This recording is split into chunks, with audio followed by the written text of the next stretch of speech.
buksan ang kandila ng buhay, ang liwanag sa paghihintay. Sa pagdating ni Jesus, nawa'y pagpalain, ito ang aming dalangin.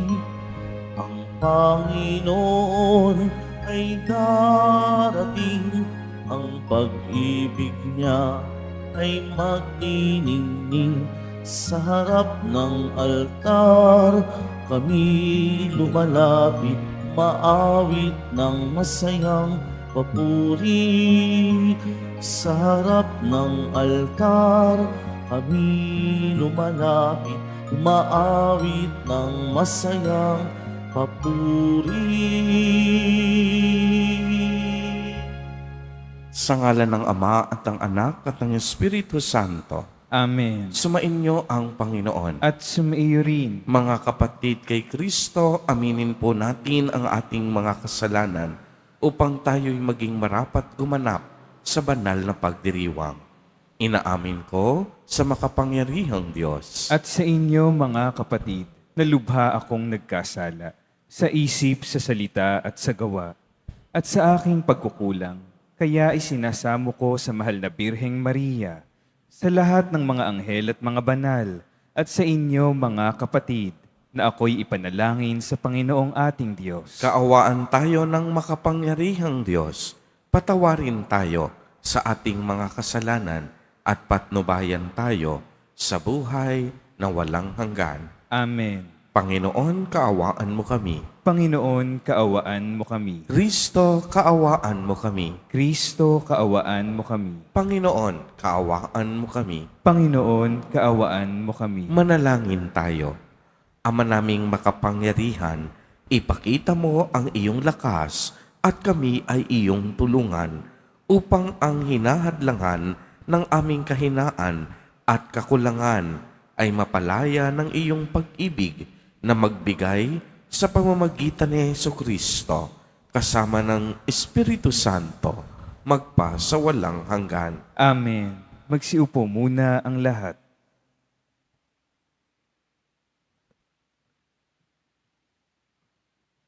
Pagbasa mula sa aklat ni Propeta Isaías. Sa araw na iyo'y ganito ang aawitin sa Huda. Matatag ang ating lungsod, hindi tayo maano. Matibay ang muog, baya ang bukas sa mga pintuan upang makapasok ang bayang matapat. Binibigyan mo ng lubos na kapayapaan ang mga taong matapat na tumatalima at nagtitiwala sa iyo. Magtiwala tayong lagi sa Panginoon, pagkat siya ang kublihang walang hanggan. Binababa niya ang mga palalo, lungsod mang matatag ay binabagsak, pati muog ay winawasak, hanggang sa maging tapakan ng mga taong hamak at tuntungan ng mga mahirap.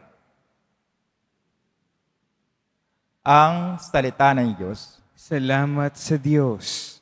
Pinagpalang dumarating sa ngalan ng poon natin. Pinagpalang dumarating sa ngalan ng poon natin. O pasalamatan ng Panginoon Diyos, pagkat siya'y mabuti. Ang kanyang pag-ibig ay napakatatag at mananatili. Mabuting di hamak na doon sa poon magtiwala ako, kaysa panaligan yung mga tao, higit nga mabuting ang pagtitiwala sa poon ibigay, kaysa pamunuan ang ating asahan. Pinagpalang dumarating sa ngalan ng poon natin. Ang mga pintuan ng banal na templo'y inyong ngayong buksan. Ako ay papasok at itong Panginooy papupurihan. Ito yung pintong pasokan ng poon. Ang Panginoon Diyos, tanging ang matuwid, ang pabayaang do'y makapasok. Aki pinupuri, ikaw o poon, yamang pinakinggan, dininig mo ako't pinapagtagumpay. Pinagpalang dumarating sa ngalan ng poon natin. Kami ay ligtas, tubusin mo poon, kami ay ligtas, ang pagtagumpay sa layunit hangad. Ang pumaparito sa ngalan ng poon ay pagpapalain, magmula sa templo, mga pagkapalat kanyang tanggapin, ang poon, ang Diyos. Pinagpalang dumarating sa ngalan ng poon natin. Magsitayo po ang lahat.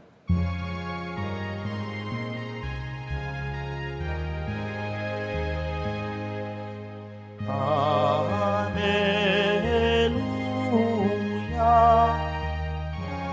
Hallelujah.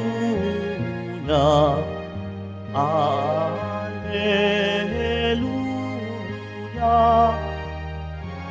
Hallelujah.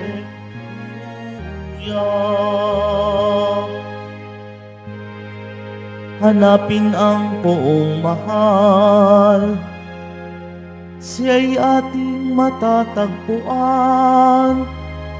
Sa Kanya tayo magdasal.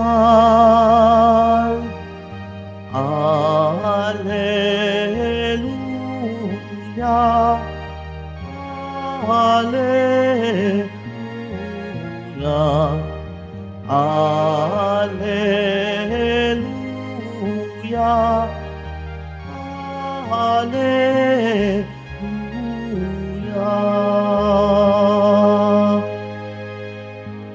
Sumainyo ang Panginoon. At sumaiyo rin. Ang mabuting balita ng Panginoon ayon kay San Mateo. Papuri sa iyo, Panginoon. Noong panahong iyon, sinabi ni Jesus sa kanyang mga alagad, "Hindi lahat ng tumatawag sa akin, Panginoon, Panginoon, ay papasok sa kaharian ng langit, kundi yaon lamang sumusunod sa kalooban ng aking amang nasa langit. Kaya't ang bawat nakikinig at nagsasagawa ng mga salita kong ito ay matutulad sa isang taong matalino na nagtayo ng kaniyang bahay sa ibabaw ng bato. Umulan ng malakas, bumaha, at binayo ng malakas na hangin ang bahay na iyon, ngunit hindi nagiba sapagkat nakatayo sa ibabaw ng bato. Ang bawat nakikinig ng aking mga salita at hindi nagsasagawa nito ay matutulad sa isang taong hangal na nagtayo ng kaniyang bahay sa buhanginan. Umulan ng malakas, bumaha, at binayo ng malakas na hangin ang bahay. Bumagsak ang bahay na iyon at lubusang nawasak. Ang mabuting balita ng Panginoon. Pinupuri ka namin, Panginoong Hesukristo. Magsiupo muna ang lahat. Magandang umaga po sa inyong lahat, mga kapatid kay Kristo. Sa lahat po ng ating mga taga-subaybay, sa iba't ibang online platforms, at sa lahat ng ating mga kadiboto, sa iba't ibang panig ng Pilipinas, at maging sa buong mundo, kung saan tayo ay naaabot ngayon ng ating live streaming. Mapayapang umaga din po sa inyong lahat. Purihin at dakilain natin ang ating Panginoon, ang mahal na poong Jesus Nazareno. Mga kapatid kay Kristo at mga kadiboto, malugod po namin kayong tinatanggap sa Basilica Minor at Pambansang Dambana ni Jesus Nazareno. Maliwanag pong narinig natin sa ating Ebanghelyo ang makapangyarihang pahayag ni Jesus Nazareno na hindi lahat ng tumatawag sa Kaniya na Panginoon ay makakapasok sa kaharian ng langit, kung hindi yun lamang sumusunod ng kalooban ng Diyos. Napakahalaga po ng pagsunod sa kalooban ng Diyos dahil dito nakasalalay kung anong uri ng pamumuhay mayroon tayo. Ang pagsunod din sa kalooban ng Diyos ay ang magbibigay sa atin ng tunay na kaginhawaan at kapayapaan sa ating buhay, sapagkat walang taong mapapahamak kung ang kalooban ng Diyos ay sinusundan. Ibig sabihin, nagkakaroon siya ng tamang direksyon at pananaw sa buhay kung ang kanyang inspirasyon ay ang pagsunod sa kalooban at utos ng Diyos. Kaya nga po ang matalino na binanggit sa Ebanghelyo, nagtayo ng kaniyang bahay na pundasyon sa bato. Noong dumating ang bagyo at ang baha, kapansin-pansin na ang bahay niya ay nanatiling matatag. Mga kapatid kay Kristo, inaasahan din tayo na maging matalino sa pamamagitan ng pakikinig at pagsunod sa kalooban ng Diyos. Kung tayo ay marunong sumunod, pagkakalooban tayo ng Diyos ng tunay na karunungan.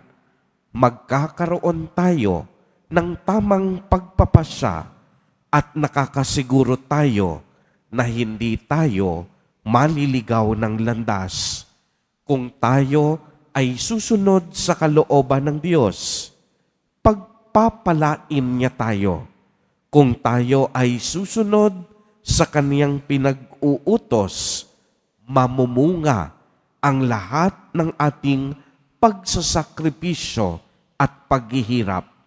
Kung tayo ay laging susunod sa Kanya, magiging mabuti at maayos ang takbo ng ating pamumuhay.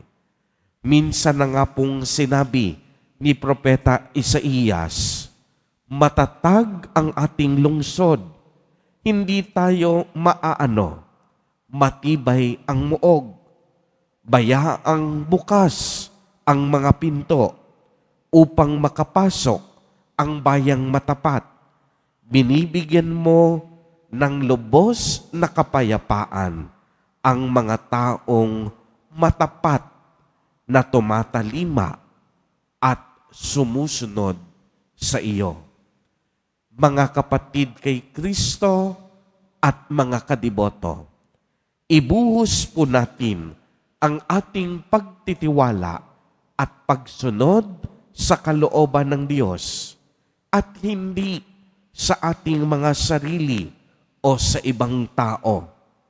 Kapag sa Diyos tayo nagtiwala at Siya ang ating susundan, sigurado iyon, hinding-hindi tayo mabibigo. Amen. Purihin at dakilain natin ang ating Panginoon, ang mahal na poong Jesus Nazareno. Magsitayo na po ang lahat.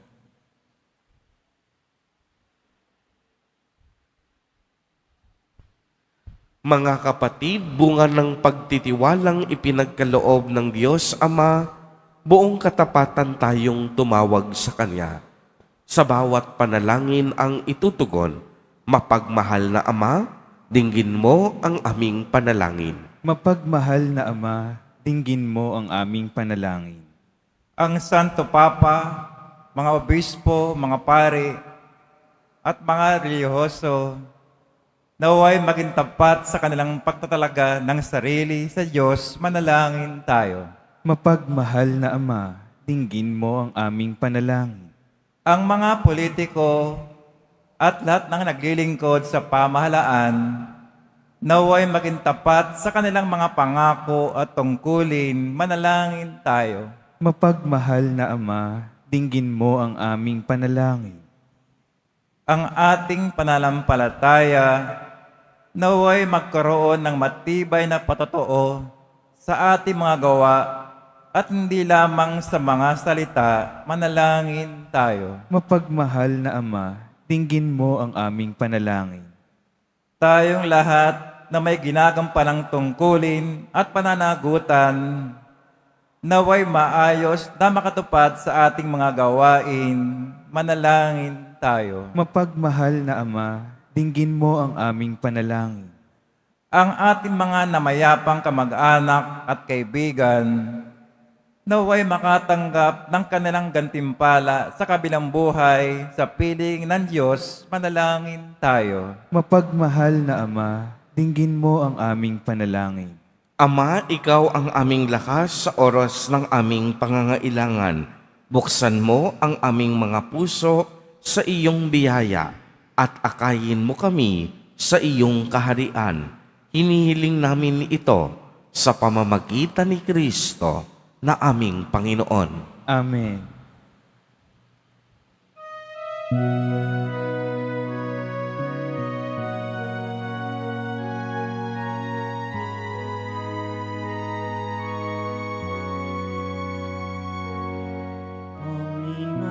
Panginoong Diyos Ama,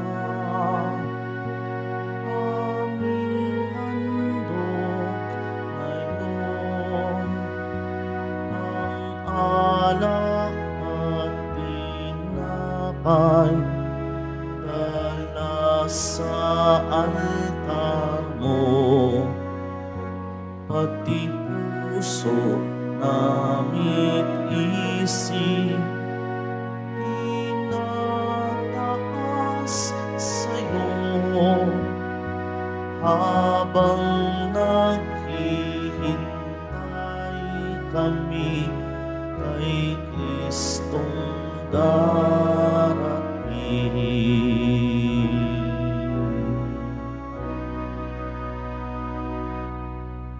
Magsitayo na po ang lahat. Manalangin kayo mga kapatid upang ang paghahain natin ay kalugdan ng Diyos amang makapangyarihan. Tanggapin nawa ng Panginoon itong paghahain sa iyong mga kamay, sa kapurihan niya at karangalan sa ating kapakinabangan at sa buong sambayanan niyang banal. Ama naming lumikha, tanggapin mo ang aming mga alay na ikaw na rin ang nagbigay. Magdulot nawa ito ng gantimpalang kaligtasan na ngayon pa man ay amin ng pinakikinabangan sa pamamagitan ni Jesucristo kasama ng Espiritu Santo magpa sa walang hanggan. Amen. Sumainyo ang Panginoon. At sumaiyo rin. Itaas sa Diyos ang inyong puso at diwa. Itinaas na namin sa Panginoon. Pasalamatan natin ang Panginoong ating Diyos. Marapat na siya ay pasalamatan. Ama naming makapangyarihan, tunay ngang marapat na ikaw ay aming pasalamatan sa pamamagitan ni Jesucristo na aming Panginoon. Siya'y isinugo mo upang matupad ang iyong magandang balak para sa lahat. Hindi niya ikinahiyang mamuhay ng mahirap upang mapakisamahan niya kaming matapat. Siya'y naging hindi iba sa amin upang maitampok niya kami sa iyong piling. Kaya kaisa ng mga anghel na nagsisiawit ng papuri sa iyo, nang walang humpay sa kalangitan, kami nagbubunyi sa iyong kadakilaan. Santo, Santo, Santo, Panginoong Diyos ng mga hukbo, napupuno ang langit at lupa ng kadakilaan mo. O sana sa kaitaasan, pinagpala ang naparirito sa ngalan ng Panginoon. O sana sa kaitaasan, magsiluhod po ang lahat. Ama naming banal, ikaw ang bukal ng tanang kabanalan. Kaya't sa pamamagitan ng iyong Espiritu, ay gawin mo pong banal ang mga kaloob na ito upang para sa amin ay maging katawan at dugo ng aming Panginoong Jesucristo. Bago niya pinagtiis ang kusang loob na maging handog, hinawakan niya ang tinapay, pinasalamatan kaniya, pinagati-hati niya iyon, iniabot sa kaniyang mga alagad at sinabi, tanggapin ninyong lahat ito at kanin. Ito ang aking katawan na ihahandog para sa inyo.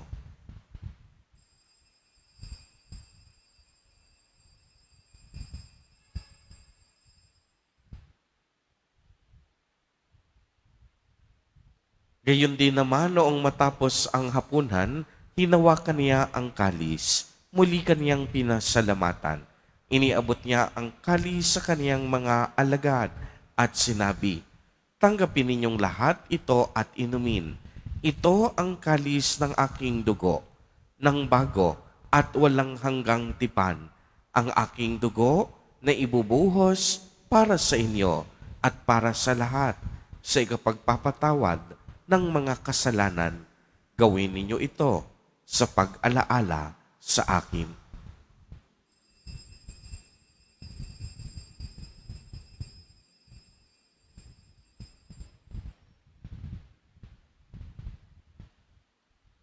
Magsitayo na po ang lahat. Ang misteryo ng pananampalataya. Si Kristo'y namatay, si Kristo'y nabuhay, si Kristo'y babalik sa wakas ng panahon. Ama, ginagawa po namin ngayon ang pag-alaala sa pagkamatay at muling pagkabuhay ng iyong anak. Kaya't iniaalay namin sa iyo ang tinapay na nagbibigay buhay at ang kalis na nagkakaloob ng kaligtasan. Kami po'y nagpapasalamat dahil kami iyong minarapat na tumayo sa harap mo para maglingkod sa iyo. Isinasamo namin na kaming magsasalo-salo sa katawan at dugo ni Kristo ay mabuklod sa pagkakaisa sa pamamagitan ng Espiritu Santo. Ama, lingapin mo ang iyong simbahang laganap sa buong daigdig. Puspusin mo kami sa pag-ibig kay isa ni Francisco na aming Santo Papa at ni Jose na aming Obispo at ng Tanang Kaparian. Alalahanin mo rin ang mga kapatid naming nahimlay nang may pag-asang sila'y muling mabubuhay. Gayon din ang lahat ng mga pumanaw. Kaawaan mo po sila at patuloyin sa iyong kaliwanagan. Kaawaan mo at pagindapatin kaming lahat na makasalo sa iyong buhay na walang wakas, kay isa ng mahal na Birheng Maria na ina ng Diyos, ng kabiyak ng puso niyang si San Jose, kay isa ng mga apostol at ng lahat ng mga banal na namuhay dito sa daigdig ng kalugod-lugod sa iyo, maipagdiwang nawa namin ang pagpupuri sa ikararangal mo sa pamamagitan ng iyong anak na aming Panginoong Hesukristo. Sa pamamagitan ni Kristo, kasama niya at sa Kaniya, ang lahat ng parangal at papuri ay sa iyo, Diyos amang makapangyarihan, kasama ng Espiritu Santo, magpa sa walang hanggan. Amen. Sa tagubili ng mga nakagagaling na utos at turo ni Jesus na Panginoon natin na Diyos, ipahayag po natin ang lakas loob. Ama namin, sumasalangit ka. Sambahin ang ngalan mo, mapasa amin ang kaharian mo. Sundin ang loob mo dito sa lupa para ng sa langit. Bigyan mo kami ngayon ng aming kakanin sa araw-araw at patawarin mo kami sa aming mga sala para ng pagpapatawad namin sa nagkakasala sa amin. At huwag mo kaming ipahintulot sa tukso at iadya mo kami sa lahat ng masama. Hinihiling namin na kami iadya sa lahat ng masama. Pagkalooban ng kapayapaan araw-araw, iligtas sa kasalanan at ilayo sa lahat ng kapahamakan, samantalang aming pinananabikan ang dakilang araw ng pagpapahayag ng tagapagligtas naming si Hesukristo. Sapagkat iyo ang kaharian at ang kapangyarihan at ang kapurihan magpakailanman. Amen. Panginoong Hesukristo, sinabi mo sa iyong mga apostol, kapayapaan ang iniiwan ko sa inyo, ang aking kapayapaan ang ibinibigay ko sa inyo. Tungayan mo ang aming pananampalataya at huwag ang aming pagkakasala.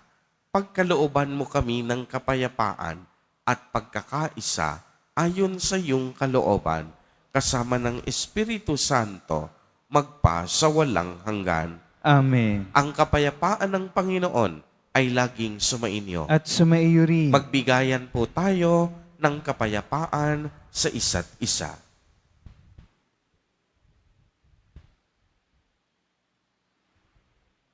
Kordero ng Diyos na nag-aalis ng mga kasalanan ng sanlibutan, maawa ka sa amin.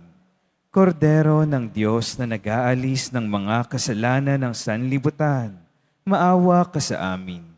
Kordero ng Diyos na nag-aalis ng mga kasalanan ng sanlibutan, ipagkaloob mo sa amin ang kapayapaan. Magsiluhod po ang lahat.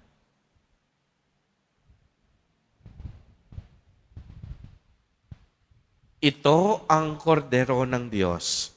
Ito ang nag-aalis ng mga kasalanan ng sanlibutan. Mapalad ang inaanyayahan sa kaniyang piging. Panginoon, hindi ako karapat-dapat na magpatuloy sa iyo. Ngunit sa isang salita mo lamang ay gagaling na ako.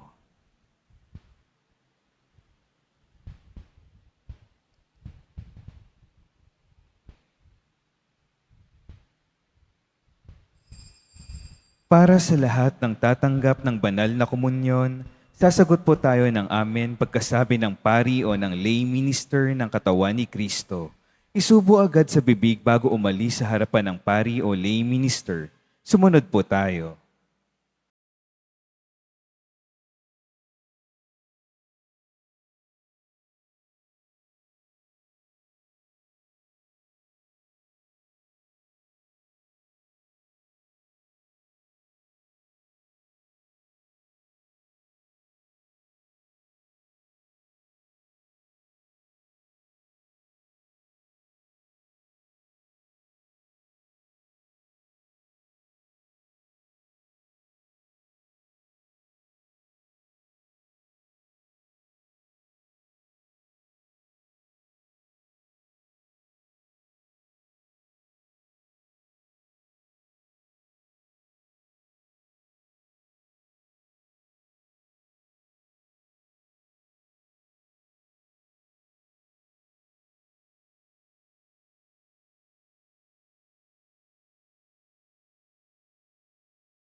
Manalangin tayo.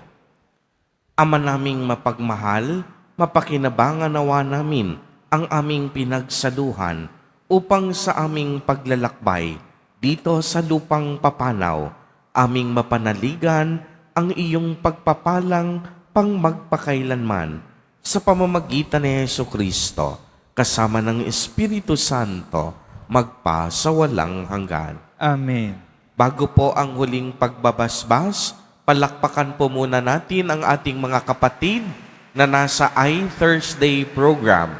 Kasama po natin sila ngayon sa pagdiriwang ng banal na Eucharistia.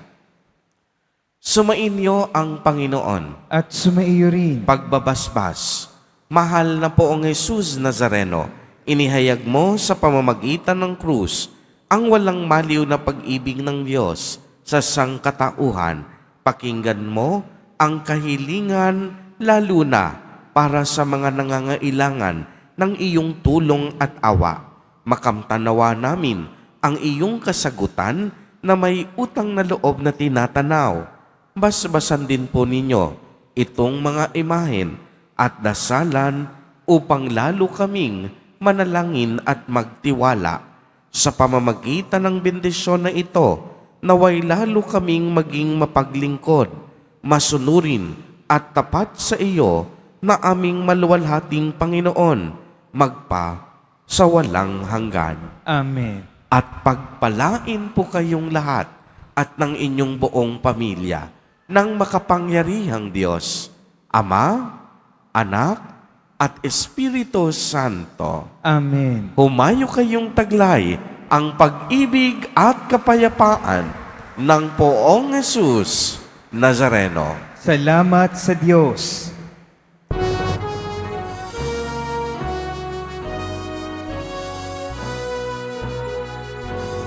Nuestro Padre Jesus Nazareno, sinasamba namin. Pinipintuho namin, aral mo ang aming buhay. buhay at kaligtasan. Nuestro Padre Jesus Nazareno, iligtas mo kami sa kasalanan.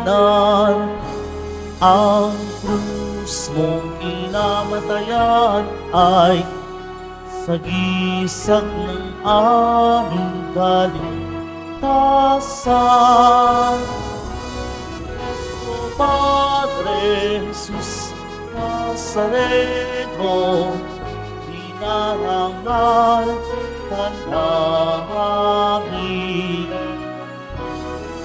O Padre Jesus Nazareno, iniwalhati amin.